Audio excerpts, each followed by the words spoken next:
Hi hello నమస్తే, నేను మీ పూర్ణ Pulicherla.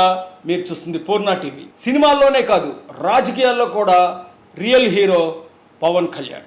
Yes, ఈరోజు తునిలో మీటింగు అసలు కన్నుల విందుగా అత్యద్భుతంగా జరిగిందనే చెప్పాలి. తునిలో ఆశేష జనవాహిని మధ్య కొన్ని వేల సంఖ్యలో అభిమానుల మధ్య చాలా ఘనంగా ఒక బహిరంగ సభ జరిగింది. యాక్చువల్గా పవన్ కళ్యాణ్ గారు ఎక్కడికి వెళ్ళినా వేలాదిగా జనాలు తరలి వస్తారు, అదంతా మామూలే కదా, ఇందులో గొప్పతనమే ఉంది అని కదా మీ ఉద్దేశం. కానీ ఒక మోరల్ వాల్యూని ఈరోజు ఆ వేదికగా ఈ రాజకీయ నాయకులకి, సొసైటీకి పవన్ కళ్యాణ్ గారు పంచారు. ఇది ఏమాత్రం అతిశక్తి కాదు, చాలా నిజం. ఈ 3-4 రోజుల నుంచి ఆంధ్రప్రదేశ్ రాష్ట్ర రాజకీయాల్లో ఒక సంచలనమైన వార్త చుక్కర్లు కొడుతుంది. అదే ముద్రగడ పద్మనాభం గారి కూతురు మొట్టమొదటిసారిగా బయటకు వచ్చి తండ్రి గారితో విభేదించి తండ్రి గారి నిర్ణయాలు తనకు నచ్చలేదని ఒక వీడియో చేసి రిలీజ్ చేయడం.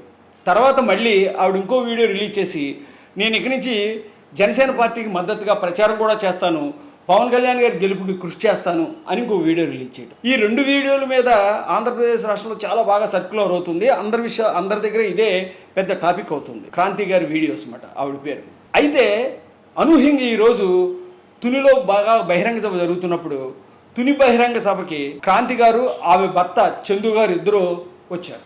బహిరంగ సభకు రావడమే కాదు, డయాస్ మీదకి వచ్చారు. డయాస్ మీదకి వచ్చిన తర్వాత వాళ్ళు పవన్ కళ్యాణ్ గారు కలిశారు. ఏంటి విషయం అంటే, వాళ్ళు స్వచ్ఛందంగా వాళ్ళంతా వాళ్ళు జనసేన పార్టీలో చేరిపోదామని, జనసేన పార్టీ చేరి తద్వారా పవన్ కళ్యాణ్ గారి గెలుపు కృషి చేద్దామని వాళ్ళిద్దరు వచ్చారు. వాళ్ళతో 2 నిమిషాలు డయాస్ మీద పక్కన మాట్లాడి తర్వాత పవన్ కళ్యాణ్ గారు మైక్ ముందుకు వచ్చి ఒక సుదీర్ఘమైన 2-3 నిమిషాలు ఒక మోరల్ని సొసైటీకి ఆయన పంచారు. ఇది నిజం. ఎంత గొప్పగా అంటే, ఆ క్రాంతి గారిని, చందు గారిని పరిచయం చేస్తూ ముద్రగడ పద్మనాభం గారు వేరే పార్టీలో ఉన్నారు, ఆయన ఆలోచన విధానం వేరు, ఈవిడ ఆలోచన విధానం వేరు, ఇద్దరి మధ్య వేరు పార్టీల్లో ఉండొచ్చు, అభిప్రాయ భేదాలు ఉండొచ్చు, కానీ కుటుంబంలో విడిపోయి ఉండడం నాకు అంత ఇష్టం లేదు. నేను సహజంగానే కొన్ని పార్టీలను కలపాలని ఆలోచించి ఏకీకృతం చేశాను, అలాగే కులాల్ని కలపాలి అనే ఒకే ఒక లక్ష్యంతో రాజకీయాల్లోకి వచ్చాను. అటువంటిది నేను కుటుంబాలను విడగొడతానా? ఇప్పుడు ఆవిడొచ్చి జనసేన పార్టీలో చేరతానంటే నేను ఆవిడ్ని ఈ ఎలక్షన్లో వాడుకుని నేను గెలుపు కోసం ఉపయోగించుకునే అంత స్వార్థపరున్నా కాదు.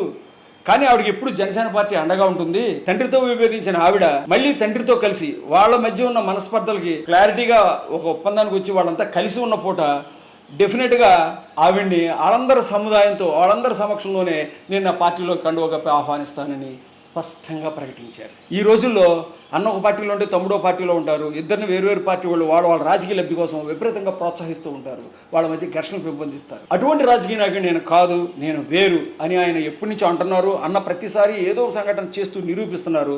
ఇప్పుడు ఈ సంఘటన స్వయంగా మీ నాన్నగారితో నీకు తగాదాలు ఉంటే మీరు వాళ్ళ ఇంటికి వెళ్ళినప్పుడు నన్ను పిలువమ్మా, నేను కూడా మీతో వస్తా, ముద్రగడ గారితో మాట్లాడతా, ఆయన్ని మిమ్మల్ని కలుపుతా, మీ అందరి సమతంలోనే నిన్ను జనసేన పార్టీలోకి తీసుకుంటా. అంతేకాదు నెక్స్ట్ రాబోయే ఎలక్షన్లో ముద్రగడ వారసురాలిగా నీకు జనసేన పార్టీ తరఫున టికెట్ కూడా ఇస్తా అని తుని బహిరంగ సభలో పబ్లిక్ మీటింగ్లో అందరి ముందు గ్రాండ్గా అనౌన్స్ చేశారు. ఇక అక్కడ ఉన్న అభిమానులకు కానీ, జనసైనికులు కానీ వాళ్ళ ఆనందం, ఉత్సాహం ఉర్రతొలిగింది. Non stop కేకలో ఏళ్ళతో దద్దరిల్లిపోయింది. అంత గొప్ప బహిరంగ సభ జరిగింది. ఒక్కసారి ఆలోచించండి. ఆవిడ ఒక వీడియో, ఆవిడ స్వచ్ఛందంగానే బయటకు వచ్చి క్లియర్గా ఒక చిన్న 2 నిమిషాలు వీడియో ఇస్తే వెంటనే ముద్రగడ పద్మనాభం గారు, ఆవిడ నా కూతురు కాదు, నా కూతురు పెళ్ళవకముందు, పెళ్ళైన తర్వాత ఆవిడ బయట వాళ్ళ ప్రాపర్టీ కాబట్టి ఆవిడ ఎలాగైనా మాట్లాడవచ్చు అన్నారు.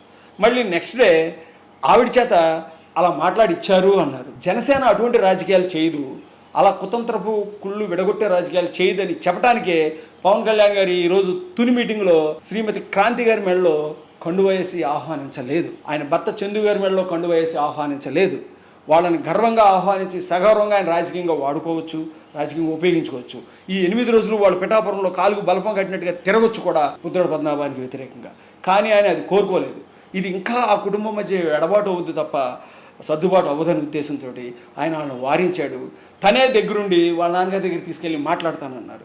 That is Pawan Kalyan. కొత్త తరం యువతకు కొత్త రకం రాజకీయాన్ని పరిచయం చేస్తున్నాడు. అందుకనే ఆయన రాజకీయాల్లో కూడా రియల్ హీరోయే అని చెప్పాలి. అనేక రకాల సర్వేలు కానివ్వండి, అనేక విషయాలు కానివ్వండి, ఎవరు ఏ నోటు మాట్లాడినా సరే ఈసారి రాష్ట్రంలో కూటమిదే విజయం, దేశంలో బీజేపీదే విజయం అని క్లియర్గా తెలిసిపోయింది. పైగా ఆ విజయం ఏదో బార్డర్లోనూ అలా వచ్చేటట్లేదు. 60-30, 60-40 రేషియోలో విన్ కొట్టే అవకాశం కూటమికి చాలా బాగుంది. అందువల్ల అందరూ విజయగర్వం కనబడుతుంది. వాళ్ళ బహిరంగ సభలు చాలా గ్రాండ్ సక్సెస్గా అవుతున్నాయి. కాబట్టి వాళ్ళు ఇటువంటి కుతంత్రపు రాజకీయాలు, కుళ్ళు రాజకీయాలు చేయాల్సిన అవసరమే లేదు. ఒక్కొక్క చోట జనసేన పోటీ చేసిన ప్రతి చోట ఒక అభ్యర్థి కింద అదే పేర్లతో ఒక్కొక్కళ్ళు పైన కింద రకరకాలుగా అభ్యర్థులు నలుగురు తక్కువ లేకుండా ముందు నుంచి ఒక వ్యూహం ప్రకారం కుట్ర చేస్తుంది ప్రత్యర్థి పార్టీ. నిజానికి అది ఎంత తప్పు. ఏమాత్రం తాడు బొంగరం లేని అందరినీ తీసుకొచ్చి వాళ్ళకు సేమ్ పవన్ కళ్యాణ్ అంటే పవన్ కళ్యాణ్, బత్తుల రామకృష్ణ అయితే బత్తుల రామకృష్ణ అదే పేర్లు ఉన్న వాళ్ళకి వాళ్ళ బకెట్ ఇంకో రకమైన గుర్తులు కూడా మ్యాక్సిమం ఇన్ఫ్లుయెన్స్ చేసి ట్రై చేసి వాళ్ళందరికీ ఇప్పించడం అది ఎంతవరకు రాజకీయం? నిజంగా ఇటువంటి కుతంత్రపు కుళ్ళు రాజకీయాలు చేసే పార్టీ జనసేన కాదని మరొక్కసారి పవన్ కళ్యాణ్ గారు తుని వేదికగా నిరూపించారు. నిజంగా ఒక్కసారే ఈ విషయం తెలియగానే ముద్ర పద్మనాభం కూడా అవ్వకపోవచ్చు. తర్వాత ఆయన రేపు మళ్ళీ ప్రెస్ మీట్ పెట్టి ఇదంతా రాజకీయ పెద్ద డ్రామా, కూతుర్ని తీసుకున్నాడు విడగొట్టేశాడని మేము ఎవరన్నా అంటామని అనకుండా ముందే చేస్తున్నాడు అని మళ్ళీ దాన్ని కూడా నెగిటివ్గానే భావించి కుట్ర చేసి ప్రెస్ మీట్ పెట్టే గుణం మీకుందేమో. అదే తుని మీటింగ్లో అనేక లక్షల మందితో గతంలో గుర్తుంచుకోండి, మీరు కాపునాడు మహాసభ జరిపి జనాల్ని రెచ్చగొట్టి వాళ్ళందరినీ రైల్వే ట్రాక్ వైపు పరిగెట్టించేటట్టు చేసి అక్కడ రైలు దహనం చేసి వాళ్ళందరినీ కేసుల్లోనూ పోలీసుల చుట్టూ తిరిగేటట్టు మగ్గేటట్టు చేశారు మీరు. అదే తునిలో అదే వేల మంది జనాల సమక్షంలో, కార్యకర్తల సమక్షంలో ఒక మెసేజ్ని ఫార్వర్డ్ చేశాడు పవన్ కళ్యాణ్. అది ఆయనకి ఇన్ని సంవత్సరాల రాజకీయ చేస్తున్న మీకు ఉన్న తేడా. మీరు ఇంకా కుళ్ళిపోతూ ఉంటే, ఇంకా ఈర్షితో బతుకుతూ ఉంటే అలాగే ప్రెస్ మీట్లు పెట్టుకు బతకండి. కానీ ఏదో రోజు 10 సార్లు తిట్టినా పెద్దలు మనం తిడతారు, అవన్నీ మనం మన్నించాలి, ఆ తిట్లు మనం స్వీకరించాలి. అంతే తప్ప మనం తిట్టకూడదని మీ గురించి కూడా స్పష్టంగా అదే డయాస్ మీద ఆయన క్లియర్గా చెప్పాడు. ఇంకా మీకు ఎలక్షన్ దాకా టైం ఉంది కాబట్టి ఇంకా తిడతానే ఉండండి. తిట్టిన ప్రతిదీ కూడా ఆయన తను వరంలాగానో మాలగానో మెడలో వేసుకునే శక్తి ఉంది. అంత గొప్ప వ్యక్తిత్వం గల వ్యక్తి పవన్ కళ్యాణ్ గారు. ఎన్నోసార్లు పవన్ కళ్యాణ్ గారు ఆయన బహిరంగ సభలో చెప్తూ ఉంటారు, తగ్గించుకున్నవాడే హెచ్చింపబడును అని. తన్ను తాను తగ్గించుకున్నవాడే, ఎన్ని అవమానాలు పడ్డప్పటికీ తన్ను తాను తగ్గించుకున్నవాడు డెఫినెట్గా సొసైటీలో ఏదో రోజుకి హెచ్చింపు స్థాయికి వస్తాడనేది డెఫినెట్గా చూస్తూ ఉండండి. నెక్స్ట్ ఎలక్షన్ రిజల్ట్స్ రాగానే పవన్ కళ్యాణ్ గారు అటు కేంద్రం నుంచి ఇటు రాష్ట్రం వరకు కూడా సింగిల్ హ్యాండ్తో ఫింగర్ స్టిప్స్తో రాజకీయాన్ని డ్రైవ్ చేసే కెపాసిటీ గల వ్యక్తిగా మారుతున్నాడు. అది అందులో అనుమానం లేదు. ఎందుకంటే కష్టమైన పొత్తుని బీజేపీతో తెలుగుదేశం పార్టీతోటి ఆయనే అకుంఠిత దీక్షతో అవమానాలు పడ్డప్పటికీ వెళ్ళి సక్సెస్ అయి సాధించాడు. పట్టు వదలకుండా ఆయన ఫస్ట్ నుంచి సింగిల్ ఎజెండాతో ఉన్నాడు. జగన్మోహన్ రెడ్డిని గద్దె దించడమే లక్ష్యం, యాంటీ ఓటు ఎక్కడికి చేయాలనివ్వను అని అదే మాట మీద నిలబడ్డాడు. అదే మాట నిలబడి నిజం చేసుకోవడానికి కష్టపడ్డాడు. తగ్గాడు 21 సీట్ల స్థాయికి వచ్చాడు. అయినప్పటికీ కూడా ఆయన రేపొద్దున కేంద్రం నుంచి నిధులు రావాలన్నా, రాష్ట్రం అభివృద్ధి జరగాలన్నా ఇక్కడికి వారిదిలాగా అక్కడి నుంచి నిధులు తీసుకొచ్చే విషయంలోనూ, ఇక్కడ అభివృద్ధి విషయంలోనూ చంద్రబాబు నాయుడు గారితో దెబ్బలాడతాడు, నరేంద్ర మోడీ గారితో దెబ్బలాడతాడు. నిజమైన దేశభక్తుడి కింద, నిజమైన ప్రజల క్షేమం కోరే నాయకుడిలాగా ఒక కొత్త తరం, ఈ తరం యువకులందరికీ ఒక కొత్త తరం నాయకుడు. ఆయన రాజకీయాల్లో కూడా నిజమైన హీరో పవన్ కళ్యాణ్ గారు. జై హింద్.